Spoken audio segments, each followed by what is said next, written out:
Hi guys, welcome back to our channel. In this first video of 2019, we want to talk about something that some of you have been asking on our Instagram for a while now. How do we set up our SmallHD monitor for run and gun situations such as events or documentaries? Let's start by saying that there is really no difference for us between our setup for a run and gun situations and more controlled environments such as commercial shoot. We love the SmallHD, ease of use and all the options it has in it. However, you can't have all of them available on your screen at the same time, and that's why each one of us has a different setup with different features. So let's talk about our setup. These are the tools we have on our monitor.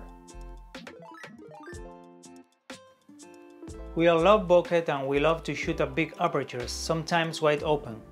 However, most of the lenses suffer from lack of sharpness when they are wide open. In fact, their sweet spot is more on the 2.8 of 5.6 range. So what happens if we want to shoot wide open, let's say at f0.95 with a 25mm Voigtlander? The image won't be tack sharp and it's easy to miss focus, especially in wide shots. Here is where the peaking feature brights. With this feature you will see clearly which parts of the image are in focus, making them sharper. You can adjust the intensity, brightness and contrast, and we have the following values configured.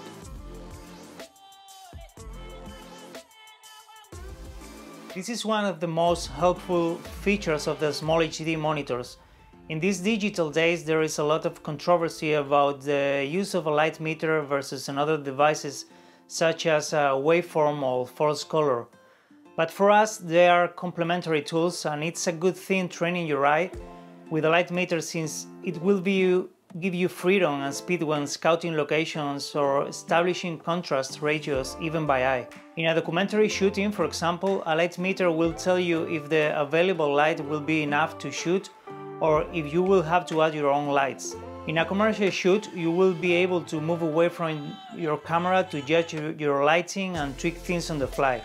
This said, we always rely on false color since it gives you an exact reproduction of the luminance levels of every part of the frame. And once you learn how to use it and get used to read its values, it's a powerful tool not only to explore your image properly, but to stay consistent throughout all your shots. We like to make initial tests with a light meter and then translate the values to the false color spectrum. You can do this to every camera, so that's a good starting point.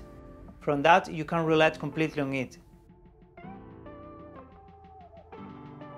We like to shoot in different aspect ratios depending on the story we are telling, so this feature is a very handy one for this purpose. In our case, we have set it up to 2.39 and we can opacity as 50%. With this feature, we can load our favorite LUT to see what you are going to get after the color grading process. At least you and your client will have a preview to the final look, which is very helpful since log profiles are so hard to read before the LUT is applied. Zebras are always handy to prevent overexposure in run-and-gun and documentary situations when we like to expose to the right without clipping the image, or at least having the information of what's gonna clip, like a window or a light source. From that point, you can make your own judgment of clipping or protecting that highlight. For commercial and control shootings, I have my zebras off since everything is measured and we go back and forth to our false color screen to check exposure. The same used on zebras. For run and gun situations when we don't have the time to switch to false color and back, it's always helpful to have the waveform to complement zebras. Sometimes you're trying to protect your highlights in a way that makes the rest of the scene underexposed, and maybe you prefer to clip that highlight and have a more consistent and well-exposed scene. Just remember to check the ignore look option since otherwise it will be measuring your graded image and not your input. We always have this feature on while we are recording sound, especially for the interviews. This way you have an idea of your input levels and you can avoid clipping. That's all guys, we hope this tutorial is helpful for you or at least make you experiment with different options which will make your filmmaker's life easier when shooting your next exciting projects.